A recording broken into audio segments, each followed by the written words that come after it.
so much for joining us for Impact State of Mind. I'm John Paul Parmigiani, co-founder and CEO of Impact Hub New York Metropolitan Area.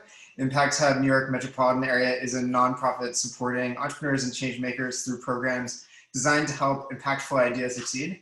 We work across the New York Metropolitan Area broadly, with focus areas in Manhattan, Queens, Newark, and Morristown, New Jersey. Impact Hub is a global association of entrepreneurial communities in more than 100 cities and more than 55 countries around the world. And Impact State of Mind is a virtual series created to support the social innovation community during the COVID-19 crisis. So thank you so much for joining us for this edition of Impact State of Mind. I am super honored for us to have with us today Aurora, who is founder of Maakola. Aurora, thanks so much for joining us. It's such a pleasure to have you on. Thanks for having me. And I love the title of this series, like Impact State of Mind. That's beautiful. Nice. I'm glad you like it. So I was wondering if you could maybe start us out by telling us a little bit about you, your work with Maakola, and also why you're passionate about this work. Wow, you really want to go straight to the point. Well, let me say hi to Archana as well, and thanks for having me. I do miss the hub, the physical hub, but the work that you guys have been doing the last few months has been very significant to keep the community together. We really need to keep this spirit alive. So thank you so much. Well, Maakola is a fashion brand that I started 5 years ago in Ghana. When I started it, I didn't know what I was about to do, but I slowly discovered how clothes became so important for me, because I can see in them a vehicle to convey the type of cultural, environmental, and social change that we want to see in the world. And this is because they are all connected in many different ways to either segregated network of people that consume them or produce them in different parts of the world, as well as the impact and the type of connection and the effect that they have on the environment.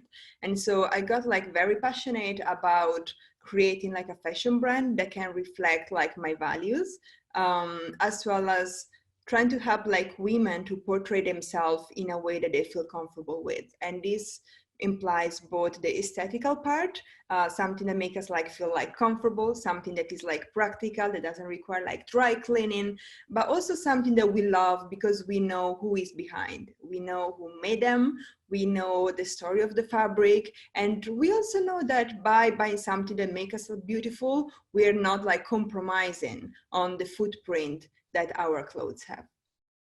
So this is in a nutshell, Maakola. And I'm always very honored to say that the word Maakola comes from the Maakola market in West Africa. The Maakola market has only one A, while our has double A, because in Ga, one of the Ghanaian local languages, Ma means woman. So I really wanted to capture the spirit and the power of Ghanaian women, which have been my first inspiration. The West African wax print movement, cultural movement, is thanks to these women who start selling what they're also known as wax prints. So basically the Dutch, after colonizing Indonesia, they trying to bring back to Holland the batik technique. And then when they colonized West Africa, they tried to sell the batik to the West African market, but it didn't work out. They didn't give up to try to push new type of fabrics, and that's where Ghanaian women came in. They basically brought the heritage of the Ghanaian culture and what has been happening in Ghana for centuries, which is trying to capture in fabrics pattern and stories that are very powerful for personal growth. And so they basically jump on, they use this occasion to turn it into an opportunity to build one of the biggest fabric industry in all West Africa, and to carry along the tradition of creating new stories and keep selling them. Especially when we look at the role that fabric had for West African women, it's very important to keep in mind that what women do when they make money. They send their kids to school. So the whole like power of helping women to generate revenue by creating like a cultural movement has like an effect that like stretches from their kids to like the generation to come. And so this has been something that like really inspired me, and the energy, the power, and the determination that these women had brought me here today. So I always like to tell like this story so everyone can know why we pick like Maakola. Right now we mainly work with the West African fabrics, but they're not necessarily the only type of fabrics that we work with. Got it. That's really exciting. So can you tell us more about, I know that blockchain is a big part of the work that you're doing, and this is a little bit new in terms of the fusion between blockchain, other emerging technologies, fashion, and achieving the sustainable development goals. I was wondering if you could maybe tell us a little bit more about what is so exciting about the inclusion of these new technologies, how they can help us to understand more about the clothing that we wear and uplift communities in various parts of the world. So we are still like during the UNGA, and so the SDG conversation are very like actual during these weeks. And despite what we may think, the fashion industry has a bigger environmental footprint than travel. So if you have to pick between changing like your behaviors in terms of consumption or catching a plane, it's probably better if you change your behaviors. And so I think that as a brand, we have the responsibility to help like consumers to be like much more aware of what they're buying and what that means for their environment and people around them. So for example, in the fashion industry, some of the three impact that we look at the most are how much water gets consumed when new clothes get produced, the type of fabric that get used, because for example, a lot of the synthetic fabric have particles that get like released either like in the water when we wash them or in the air, and these like affect like our body and affect like our environment. I'm a big yoga fan, but unfortunately most of my leggings release like these plastic particles that end up like to be in the water, and that's something that I don't want to if I had a choice, I don't want that like to happen. So for example, all our clothes are made like 100% cotton. So we can like reduce this type of impact, and as well like trying to like recycle them, because when you create like something made of cotton, it can be like 100% like recycled. And so as a founder, I was like asking myself, how can I empower our consumers and give them like more tools and more visibility and more transparency on what they're buying? Because at the end of the day, we vote with our money. And so it's very important that we look beyond the product itself. And so that's where like blockchain came in. We haven't launched yet, but we are working with the genuine way to include blockchain on all our pieces, which means that when you buy like something from us, inside you will find like a QR code that you can scan, and like by scanning it, you can see who are the tailors behind. You can see the materials that have been used. You can see the story of your garments. And so this level of like transparency, it really helps to like reshape the dynamics of the fashion industry, because at that point you can't ignore anymore like what's behind, but the role of the consumer is going to be from a very like passive role of just like consumption, from a much more like active role to change the world and the impact that you want to have. Great. And so it sounds like there are a lot of benefits from the consumer side, because we can learn more about the clothing and what our footprint is, and we can be more conscious consumers. But then it sounds like there's a lot of benefit also for the individual tailors, the people who are on the other end of the production line. And could you tell us a little bit about what they have to look forward to with that kind of a model? Yeah, so I think the problem is that until now, the fashion industry has been mainly looking at the profit that brands themselves can make by like selling clothes, without really looking at the price that we are paying, the environment is paying, or the price that people who work in the manufacture industry are paying to get like our clothes made in a certain way. So for example, many like luxurious bag that cost even like $1,000, $2,000, are made by people that don't have a level of like dignity that we would assume by paying like that price.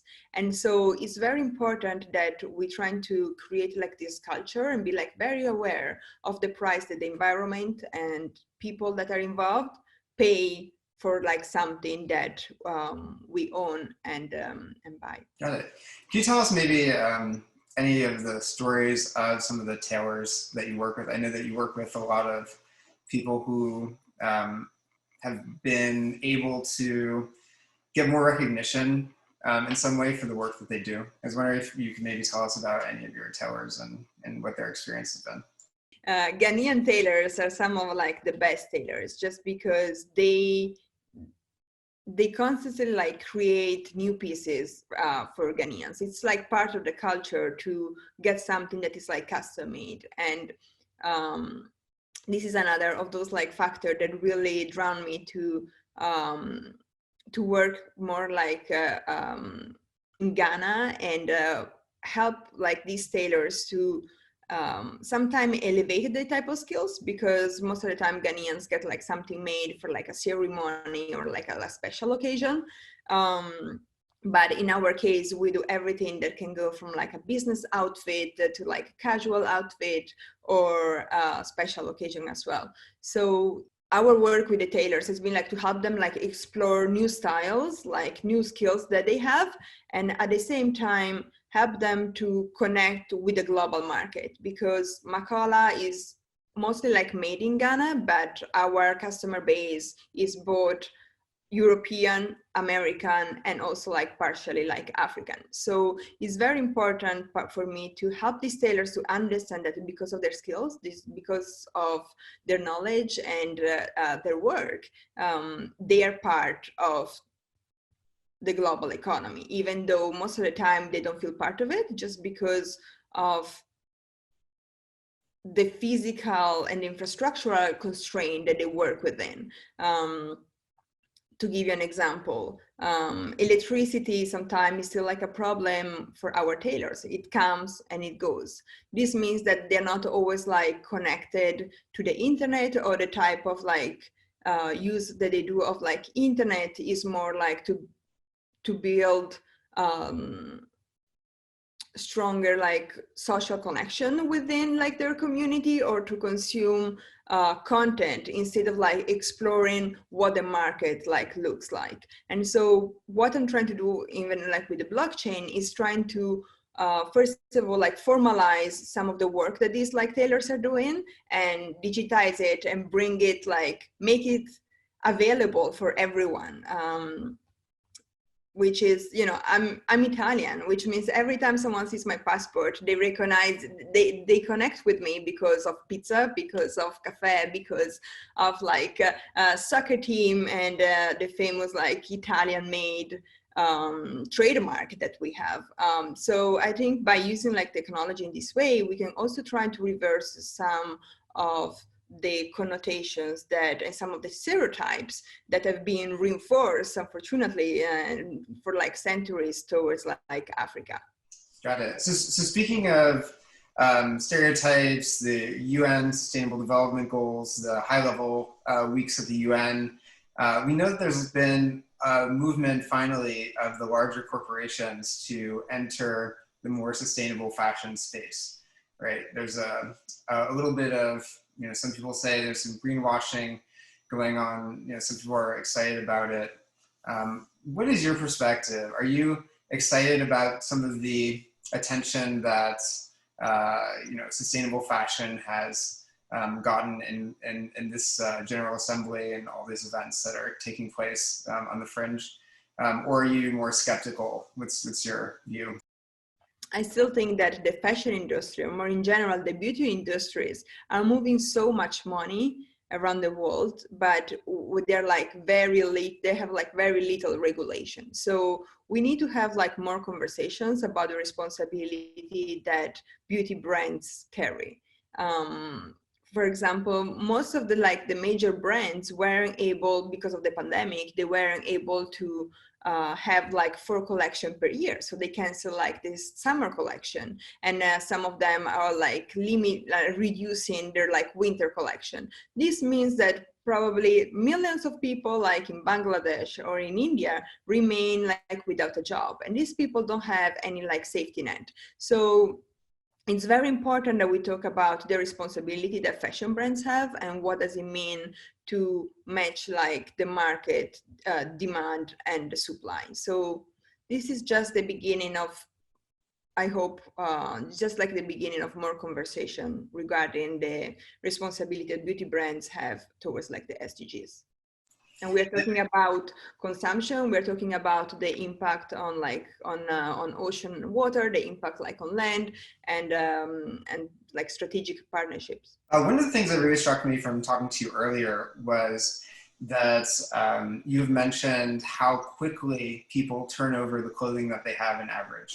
So an average piece of clothing being washed something like 4 times or something like this before they either discard the clothing and buy something new, etc. And one of your goals is to have clothing that people really love and that they can use and wear and really extend out the number of uses and number of washes that there are per clothing to make it more sustainable as well.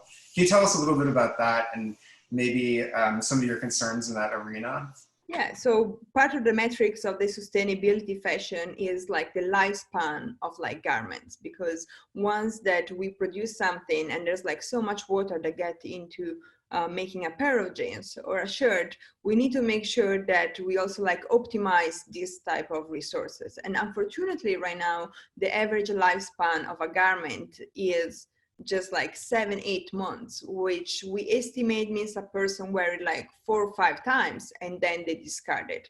And when they discard it, doesn't always like get recycled, doesn't get recycled because the fiber cannot be recycled, or because we still don't have like the right channels in place to capture all these materials and turn them into like something else. And so on October 22nd, we are launching a Wear Me 30 Time campaign, which Livia Ferd a few years ago set like this metric of like wear 30 times, you should wear at least like 30 times a garment to reduce like your footprint. And so what we're doing, we are basically asking consumer to join us into like this mission. And by scanning like a QR code every time that they wash their clothes, they can count how many times it has been worn. And so this like goes back to what I was like saying earlier about how we're trying to help like consumer to change their behaviors and be very well aware of what this means like for the environment. Well, I like to I don't like to waste, so I would I'm very excited about this initiative that you're working on, because I think this is very important for people to to get excited about and to maybe be more aware of how often they purchase additional clothing and what the footprint actually is. I know obviously everyone wants to be stylish, but I know, for example, the jacket that you're wearing, right, from what you were telling me as we were preparing for this call, it is able to be washed and used and loved for many uses. And I think the more intentional we are about being able to make conscious purchases of clothing that we also feel strongly about, that reflects our values, I think that's a wonderful thing. So I really like how you're championing that. So I'm going to shift gears a little bit, and we all know that 2020 has been a very special year, and obviously terrible in many ways, and maybe there are some silver linings that people have seen as well. I was just curious, how has the 2019 COVID crisis and some of the economic downturns that are affecting various regions of the world, how has that affected your work and the work maybe of your industry? Well, logistically, it has been a nightmare. It has been a nightmare because I usually split half of my time in Ghana and half of my time between like Europe and the US, which means that when I'm in Ghana, I can work like very close to our tailors. We can create new pieces. I get to like touch the fabric, which is, you know, part of my work is like designing them, and so the physical contact is like very important. But right now I've been in the US since January, so for the last like 9 months everything has been happening through WhatsApp. I have an amazing team that has been able like to shift to like a WhatsApp oriented world, so they take a screenshot of everything for me, and I put like emojis everywhere to tell them what they should cut, what they should change. For example, like Ivy, one of my amazing like team members, she goes to the market to buy fabric for me, and you know, with video, like she sent me like 100 of pictures. So everything has been restructured. It has been like very challenging, but I also think that we couldn't have had a better time than this to reinvent the fashion industry. As the World Economic Forum phrased it, we're going through like the big reset, and the fashion industry, as like many other, broke down because they weren't sustainable before. And so this is an occasion for all of us, entrepreneur as well as like consumer, to rethink what are our priorities, how we want to structure our business, and what are the values that we want to push for. So I think at the end, you know, we're still in the middle of this damn 2020, but a few years from now, we will be able like to look back and see 2020 as the opportunity for change. Beautiful. I want to remind all the people in the audience that if you have any questions for Aurora, please feel free to click the Q&A box at the bottom of your screen and type in a question. We'll make sure to have it answered before the end of the session. But outside of this, Aurora, I was wondering if you could maybe give us your perspective in terms of how people can either join the movement towards a more sustainable fashion industry, or how they can support your work, or anything else that you think that aspiring entrepreneurs who are particularly in the New York metropolitan area should hear as they're trying to find ways to also make a difference. So there, right now in the sustainable like fashion space, there are not too many brands that are really like pushing towards like sustainability, but there are like several that are doing like an amazing job. So my suggestion is, next time that you need a shirt, next time you want to buy like a new sweater, look for it, like put some extra effort. When you Google maybe legging pants, you can put like sustainable legging pants. So for example, there's this brand called Nube, based out of LA, and they do like top and yoga pants made with recycled plastic. And so this is just like one of the ways that we can decide how to vote with our money. Do we want to put the same amount of money into like a company that put more plastic into the environment, or do we want to support those companies that are doing like an extra efforts to change the way that the fashion industry is going? So be like very conscious about what you're buying is like the first step. And sometimes websites don't really tell you what are like the material of the brand, or how it was the materials of the clothes, or how they're made.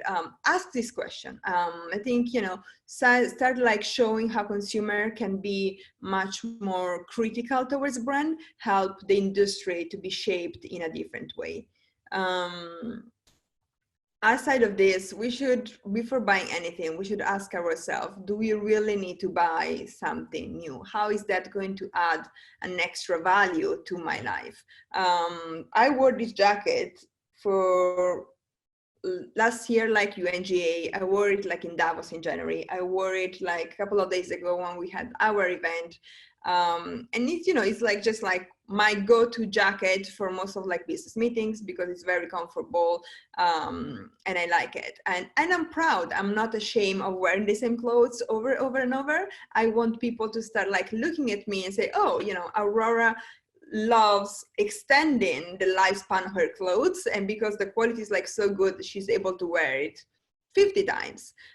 instead of like trying to show that I have like something new every other time. So, you know, even like let's start like rethinking the way that we consume clothes, the way that we want to look, and what are like the values that we want our clothes to talk and to convey to other people. Yeah. Great. And maybe if you could just whet our appetite for some of the lines that you have already and how people can follow you and get in touch and maybe also shop on your platform. Oh, of course. So we are like everywhere, on Instagram, on Facebook, and on Twitter. They can find us as like at Maakola, Maakola. And all our pieces are made on demand to reduce the amount of stock like production. So have a look. If there's anything that you like, you can drop us a message. If you have like any question, don't hesitate to ask us about like size, about the type of like fabric, how the fabric like would look on you, and we are here for that. Awesome. Well, thank you so much, Aurora, for joining us today. It is a real honor to have you on. And we will look forward to sharing updates with our audience in our newsletter as well for some of the campaigns that are coming up that you are organizing as well. So thank you so much for taking the time and looking forward to more innovations coming from Maakola in coming days. Thank you, GP. Let me say one last thing. So as I mentioned earlier, on October 22nd, with Genuine Way, we are hosting the launch of Wear Me 30 Times campaign. The event is going to be hosted in Milan, Italy, but we're going to have an audience online, and we are selecting like few special guests that will be part of like the active audience. So they will receive a small package from us, and they can like interact directly with some of the panelists of the event. So for those out there who are into like sustainability and fashion and want to join us, maybe they can drop you a note, and then we look through their profile and select few of them. Sounds great. Okay, so you've heard it from the audience. All right, so we will look forward to speaking to you again soon, and thank you so much for joining us. I hope everyone in the audience also has a wonderful rest of their day. Thanks so much. Thank you, Jean-Paul. Thanks, Archana. Bye-bye.